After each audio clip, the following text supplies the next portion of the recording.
We tried to get Bellingham. I nearly signed for United. The level of game the Champions League final is, to do it in a stadium of this magnitude was unreal. I was lucky enough to get one. How it worked out with it being your debut is one of those magical moments.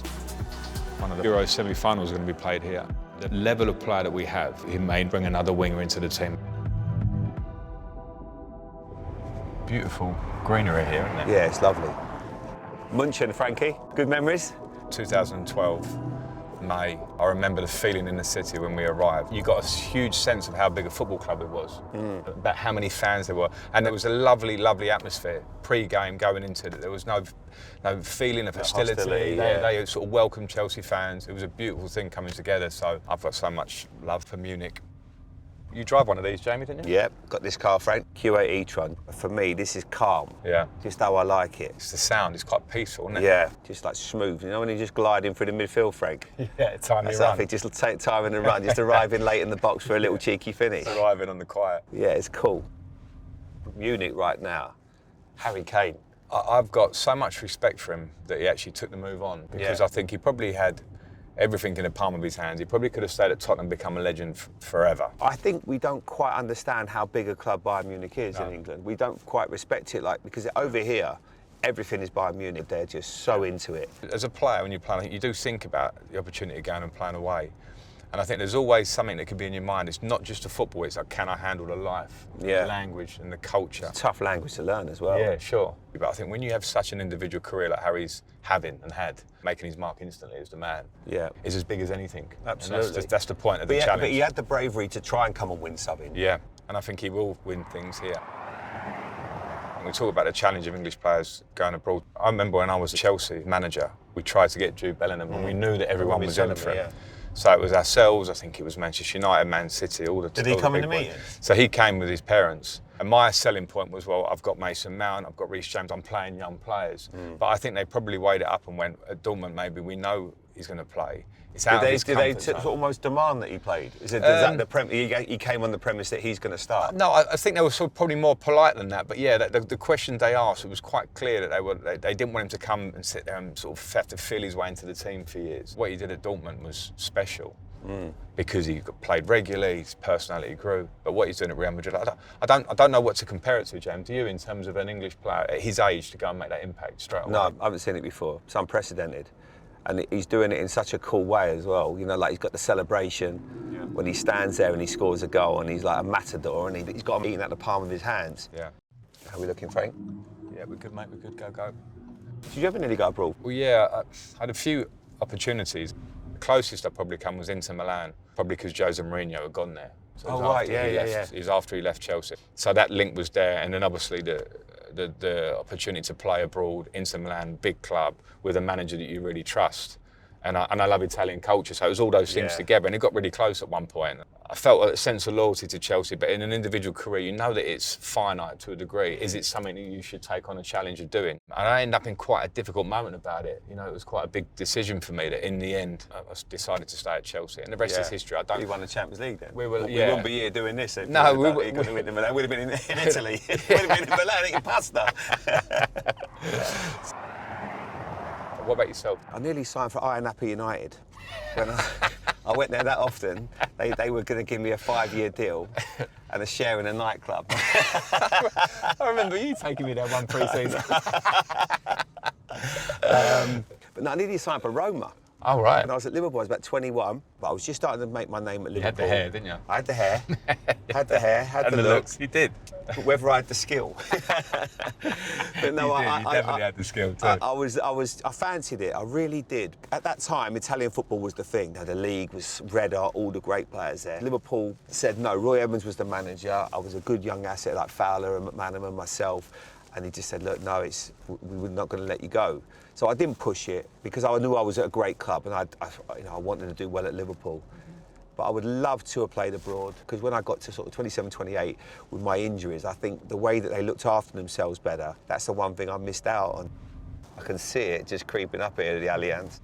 When you were on the bus with a team, did your stomach almost drop, didn't it? Like the little bit of nerves, like, here we go, this is it now. Nerves and the level of game that the Champions League final is. I remember seeing the stadium and it was lit up blue and white on the night. Yeah, that's right. Did it feel like an omen? Petr Cech loved that stuff. He was like, this is an omen. I didn't say anything. I was like, are you sure? Because we had suspensions. They were such a great team. But the city had been lit up red, really. So to see a bit of blue and white on that incredible stadium that we're looking at now was so special for us. The e-tron's got a few little tricks as well, Frank. I like that. Nice. When we beat Barcelona in the semi-final, the chances were we would play Real Madrid, which was Jose Mourinho team, which would have been a crazy final to go up against him, or Bayern Munich, knowing that we'd be coming to their home stadium. We'd tried to win the final for so long and failed in different ways. To do it in someone's home stadium, a stadium of this magnitude, was just unreal. I was here working for Sky. It almost felt improbable that you could win in a way. That might just sound a bit unfair, but at the time you had the captain, John Terry's suspended. Players started like that wouldn't normally be in your best starting 11, no disrespect. But it just shows you anything can happen in football.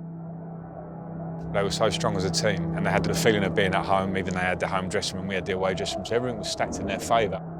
But in terms of the game, they were so strong, and the 120 minutes felt so long. It must have been stressful in the stadium too, like sitting here as a fan, because it was such a tough game.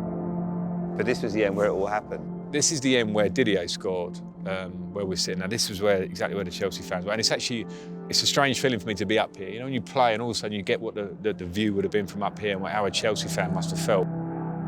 Penalties are at the far end as we sit now. Oh, they were that? Oh, okay. The Bayern fans, yeah. So we must. So you lost the toss. You had one job, Frank. JT would have won it, wouldn't he? Yeah, of course he would. I lost the toss, so we ended up at that end. It's a long walk, the halfway line to the Bayern Munich fans, and there's a long walk to Neuer, their goalkeeper, because he was massive. And I remember as I stood and put the ball down and stepped back, he put his arms up, bang, bang, bang, and just made himself wingspan. What did you do? I can't remember your penalty. Smashed it at his head. Oh, you hit it straight up? Yeah. Did he dive or? He dived to the side. So luckily I got it up because he's big in his legs and stuff. So I went straight down the middle, which was my sort of, at that time, a default penalty for me in a pressure moment. It was like straight. It's no fun though, is it? It's not fun. When it goes in though, that is the best feeling ever. Oh, it's just, at that point in the shootout, it's relief. But we obviously had Petr in goal. And it was the start of goalkeepers really studying the opposition. Right. So like preparation, detail. And I remember Pep coming to Chelsea as a young keeper, was a great goalkeeper, but not great at penalties, funny enough. He made himself better by, working on it, but also the detail of how he studied the opposition. And obviously that moment when Didier does score the penalty, it's best, right? It's just pure elation. Considering our Chelsea story of trying to win it, don't get me wrong, I'd love to have won it 5 times. We waited so long that the relief was just an elation moment that I can't describe. But here, this stadium brings it all back. So one of the Euro semi-finals are going to be played here. Some arena for it, isn't it? Worthy of it. I just really hope we're here. Because I think if we get this far with that squad, I think everyone's going to fear us by then. From my experience, our experience from playing for England, major tournaments, you played in Euro 96, the fine lines of what will bring success or failure, they're never more apparent, are they? In football? No, exactly. The level of it. Well, I made my debut, and you'd obviously had more England caps by then we played together in midfield for England. Yeah. Do you know what? There's times when every now and again it flashes up, or I see it, and I see the photos of you and I together.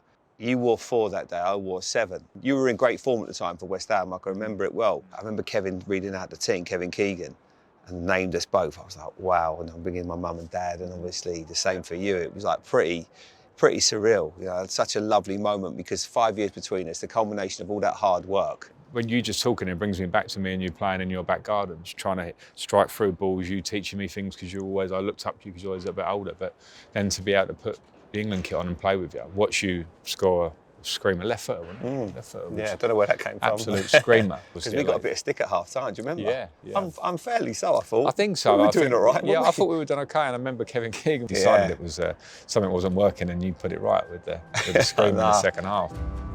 Tournaments are so hard to win. When you actually finish your career, you really look back, I do, with a sense of pride about, I've got that many caps, representing my country. Score goals for your country. I was lucky enough to get 1. How it worked out with it being your debut as well, it was one of those magical moments, without doubt. So this was the squad from the games against Brazil and Belgium.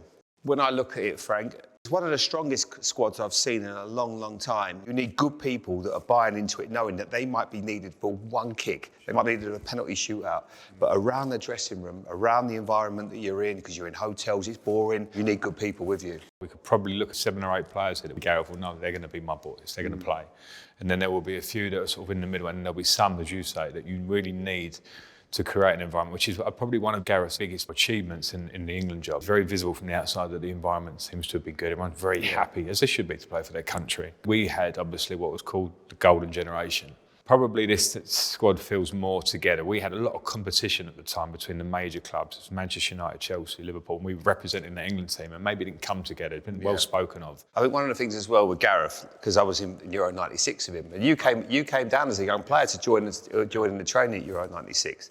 And that was one of the things that Terry Venables implemented so well. He made sure we were great lads. I mean, it was a bit of a stag do at times, but it was, we were so together because we had Tony Adams and Alan Shearer, leaders in that dressing room. But I remember Terry brought in young players. He brought in you, brought in Rio Ferdinand, because he knew that one day you would go on and represent your country, and he wanted you to just get used to that sort of England squad environment. Yeah. And when you jump forward to this squad, obviously we're not talking about young players here, but they are young players, but they've been playing and delivering, but they breathe energy into a group, and I think that's why we're excited by this team. A lot of these players are quite young, came through at a similar time and are playing at such a high level for their clubs that there's a newfound confidence. Now, we had a Wayne Rooney, we had a Michael Owen before that, we had certain players. So the one thing the golden generation didn't have, and we were a good squad, didn't have these options at the top end of the pitch. But now Gareth can call upon players like Saka, one of the best young wingers in the world. But there's one there, and he's in the forwards group.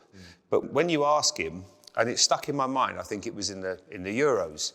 Every player, before the tournament, you say, Jamie Redknapp, midfielder. Frank Lampard, midfielder. Right. Phil Foden said, central midfielder. Right. So he doesn't see himself as a forward. He wants to play there. Yeah. And I think this year, with his performances, especially when they've been without Kevin De Bruyne, he's been magnificent there. Goals, assists, getting hat-tricks in big games. Yeah. I don't think if you play him out in one of those wide areas, I think we lose a lot of what he can do. So football fans, I think, are probably crying out for Declan Rice, Jude Bellingham and Phil Foden as our midfield three. But knowing Gareth and playing alongside Gareth, he likes to play it a bit safer. So I'll be fascinated to see what he does. Does he go with what the public want, or does he stick to what he feels is right? When you have the level of player that we have, for instance, Declan Rice, there's not many players in the modern day that can play the number 6 role on their own as well as playing alongside somebody, because the one on their own is so physically demanding. You have a real authority about you. Rodri does it for Spain, but with Declan Rice, he can do. So if you're playing against an opposition, you feel you have a lot of the ball, a lot of control of the game.